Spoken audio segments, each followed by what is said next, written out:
Итак, я прикрепил к этой доске изображение человеческого мозга.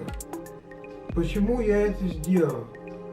Потому что я изобрел наиболее рациональный вид мышления. В этих фильмах идет речь о техническом изобретательстве, но в принципе мой метод годится для любого вида умственной работы. Здравствуйте, я Валентин. Я придумал совершенно новый способ логического мышления. Он может пригодиться как и детективу, который расследует преступления, также вполне и брокеру на бирже. Но в этот раз я буду говорить об изобретательстве. Эта тема мне просто как-то ближе. Итак, приступаем к первому занятию по решению логических задач. Многие из вас, наверное, задумывались, что такое логика и зачем вообще нужна вся эта глупая логика, если миром правят инстинкты. Второй вопрос, он гораздо интереснее первого. Но поверьте мне, на него трудно ответить, не ответив на первый. Вроде бы как очень смешно. Почему смешно? Потому что над тем, что такое логика, ломали голову минимум 100 великих людей, начиная от древних греческих философов, кончая современными психологами. Эту тему не обходили и математики.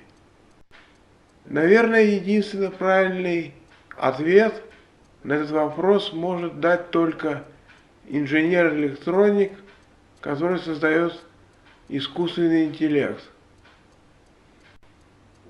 Но это уже будут не слова, это уже будет огромное количество схем. Но нам ведь нужно совсем не это.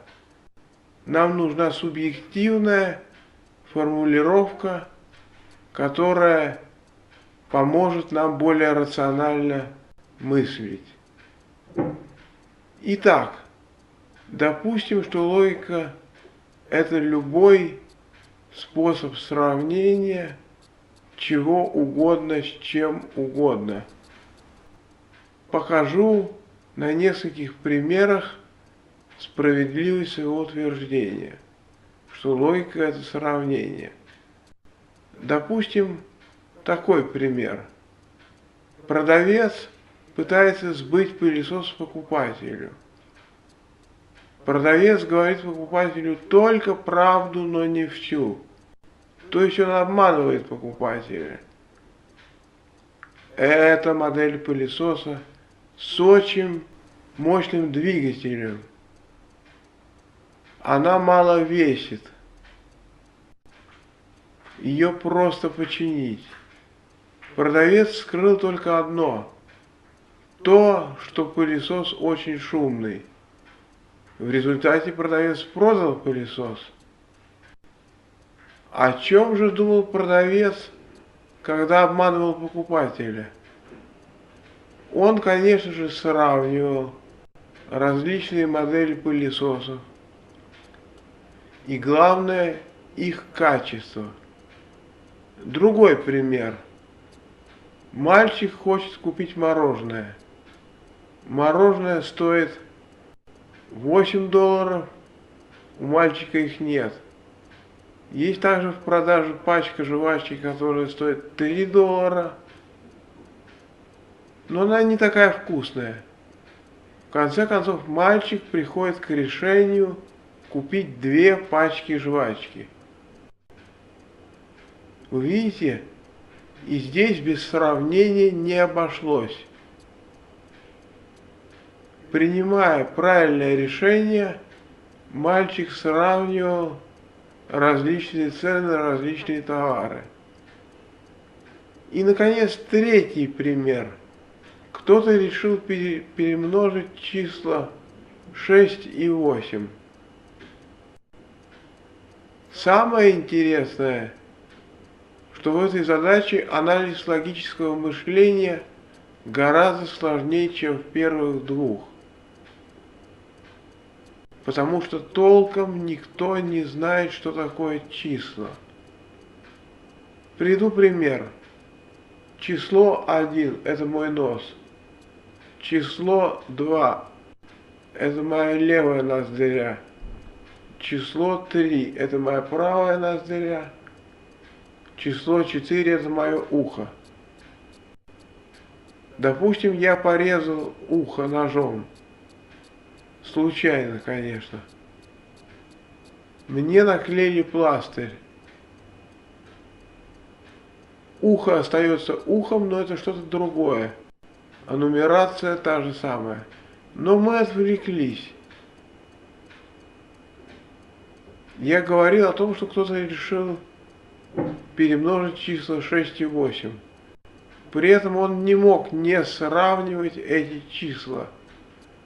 И не мог не сравнивать их с результатом, с числом 48. Вот мы уже подходим к самому интересному.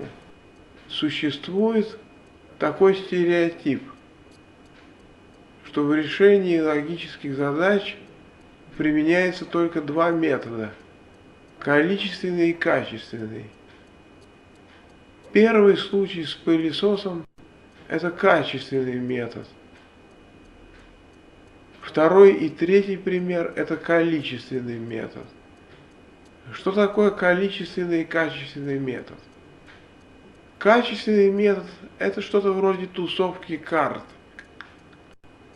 Но тусуют не карты, а тусуют различные выводы и различные эмоции.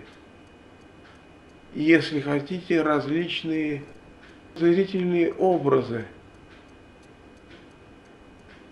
Так вот, самое удивительное – это то, что никто, или скорее почти что никто, не умеет объединять количественный метод с качественным методом. На следующем занятии я научу вас, как это делать. До новых встреч!